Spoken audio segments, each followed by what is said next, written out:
কমিশনের নির্দেশ অনুযায়ী সমস্ত জনসাধারণকে জানানো যাচ্ছে যে আজ থেকে মোটরসাইকেলের উপর অর্থাৎ আজ কাল পরশু এই 3 দিন মোটরসাইকেলের উপর নির্দিষ্ট কিছু বিধিনিষেধ আরোপ রয়েছে। নিজেদের অত্যন্ত প্রয়োজনীয় কাজ ছাড়া ডাক্তার বা ওষুধ সংক্রান্ত অথবা পারিবারিক জরুরি প্রয়োজন ছাড়া কেউ মোটরসাইকেল নিয়ে অযথা ঘোরাঘুরি করবেন না।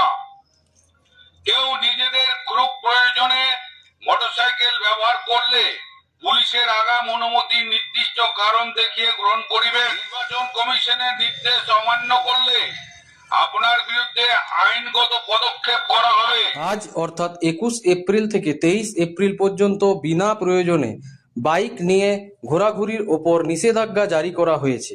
প্রশাসনের পক্ষ থেকে এই নিয়ে এলাকা জুড়ে মাইকিং করে প্রচার চালানো হচ্ছে।